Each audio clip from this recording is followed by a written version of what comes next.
do you fear the most?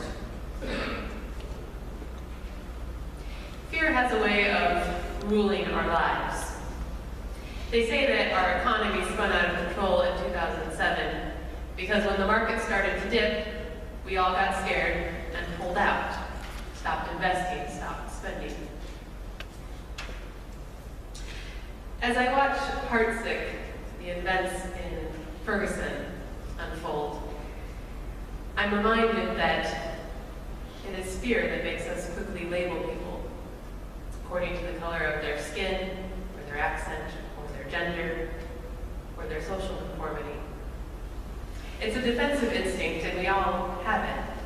This ability to quickly categorize. It's part of our fight or flight instinct. Keith Rada, the moderator of the General Assembly of the Presbyterian Church USA, was here a few weeks ago, and he held a Q&A session at Maximo Presbyterian Church down in South St. Pete. The most contentious issue this year at the Presbyterian General Assembly, he commented, was the decision to divest from 4 companies that have been funding the occupation of the Gaza Strip. After the General Assembly and after that decision, Mr. Rada met with some of the Jewish leaders in D.C. They understood many of the reasons why we chose to divest. They were in many ways impressed that we were willing to put our faith into action, put some of our values into action.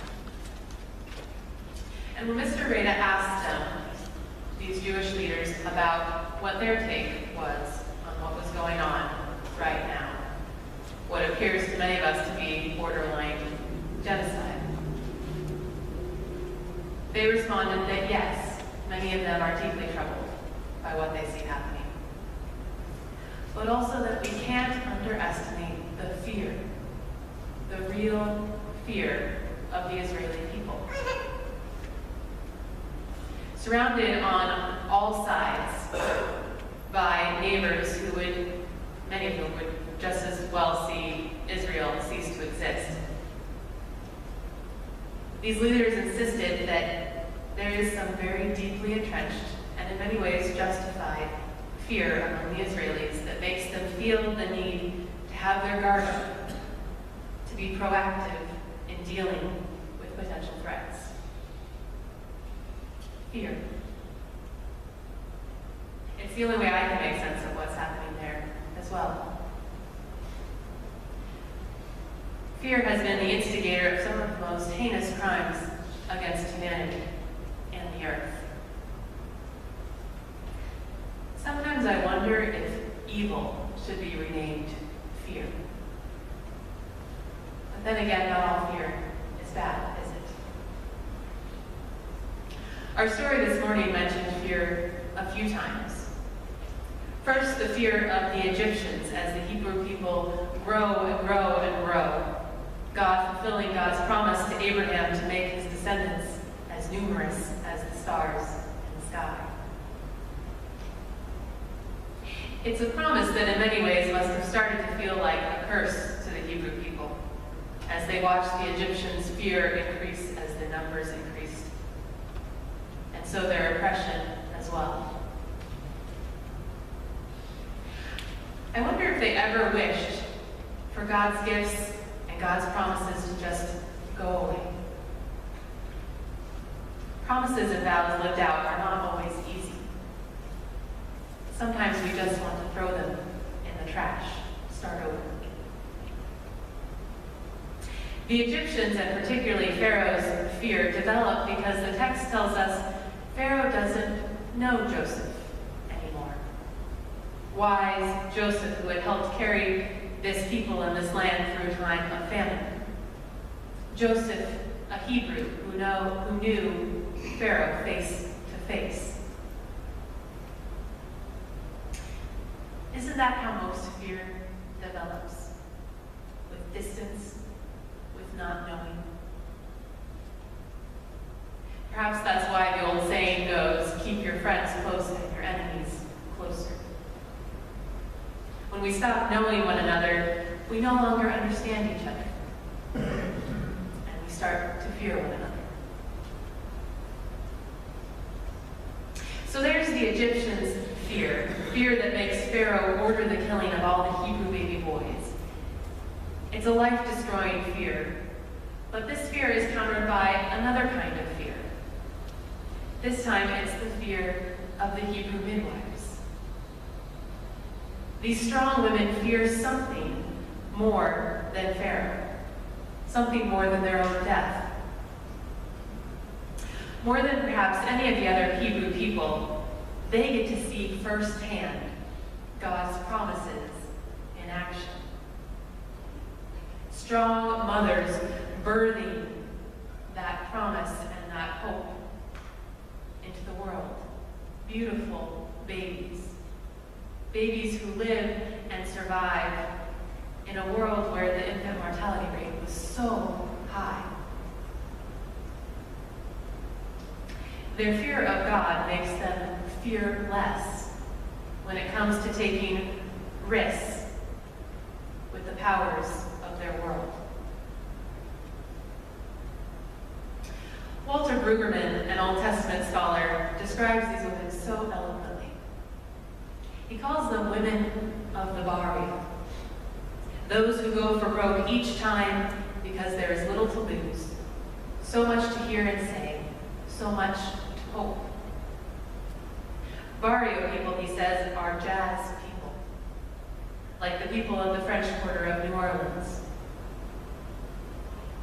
He calls Pharaoh the nameless lord of Egypt who tries to stop the music, and says because of the singing of those Hebrew midwives, the Hebrew barrio became a future-infested place from which all dances of freedom, dances of defiance and gratitude and hope have arisen. Gandhi once said, whatever you do will be insignificant, but it is very important that you do it. These Hebrew midwives probably thought that their small act of defiance was relatively insignificant. Certainly in the social scheme, they themselves were fairly insignificant. But they saved a child, a little boy who God was going to use in big ways. Big ways to liberate and lead the Hebrew people out of bondage. Often many of the ways that God chooses to work appear insignificant at the time. It's usually a million little actions, a million little events that add up and in the end begin to guide things in a new direction. Certainly that's how it is with this Exodus liberation story.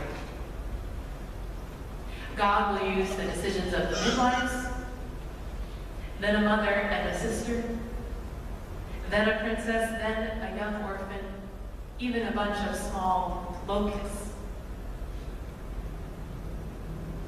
All these small and seemingly insignificant things to finally answer the people's prayer, to finally bring that freedom and that liberation they're longing for. God specializes in the small and the seemingly insignificant. And God moves through people who bravely cling to hope. Our babies have slept in what are called Moses baskets for the past several months. They're now ready for cribs, very ready. I looked at Joelle's basket the other night as I was preparing my sermon, and I tried to imagine Moses' mother placing him in a basket like that and putting it out in the shallow waters of the reeds of the river. How terrifying. How helpless. How brave. How hopeful. I tried to imagine her sending Miriam, Moses' sister, to watch over the basket and see what happened to it. Perhaps she couldn't bear to watch it herself. Placing Moses in that basket was a risky move. Rather than drowning him, she's placed him in a basket where he could die a much more prolonged and painful death of starvation or heat stroke, or have an Egyptian soldier come by. Perhaps she wasn't even sure whether her act had been an act of cowardice, of protecting herself from the experience of having to kill her own son, or whether this really was an act of bravery and hope, truly protecting the best interests of Moses. Julie and I were faced with a similar choice when Jacob was born. No one knew what his quality of life would be 24 weeks gestation. All they knew was that the life-saving measures they would take would not be pleasant, they would be painful for him. How many times preemie mothers sit there in the NICU, wondering whether they made the right call, whether they should have just rocked their baby into death, or whether it was right to hope and to risk. We know in our story this morning that God used this mother's bravery, this mother's decision, that it was a part of a big plan.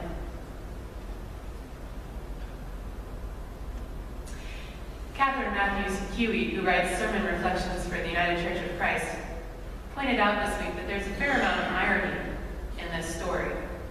Not only Moses' fate of ending up in the house of the very ruler who had ordered his death, but also the way he reached it. The river was the very place that Hebrew baby boys were supposed to die. But these waters carried him to safety and life. It's a theme that runs throughout our Judeo-Christian tradition. The mystery, the wonder, the hope of our faith is that the destructive forces of life, water that can drown us, a cross meant for execution and torture, even plans to murder, like the plans of Joseph's brothers several chapters before. All of that can be transformed and worked for good. Work to fulfill God's promises, to bring liberation, to participate in the creative, life-giving plan of God.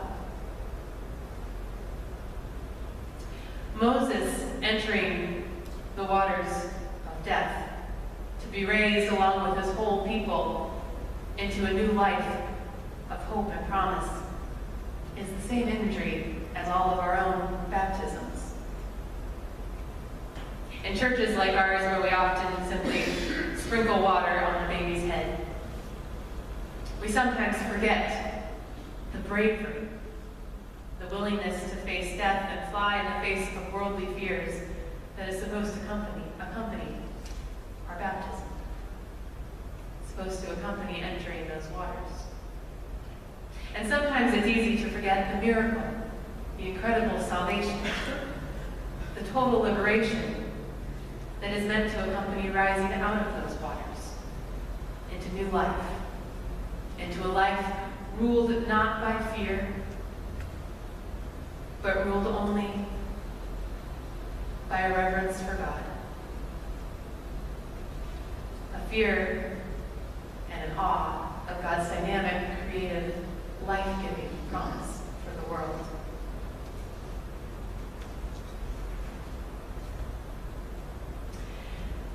There was a PBS original show that came out a few years ago called The Midwife. Hopefully when you opened the bulletin this morning you didn't confuse the sermon title for that show. But I did think of that show as I was writing this sermon.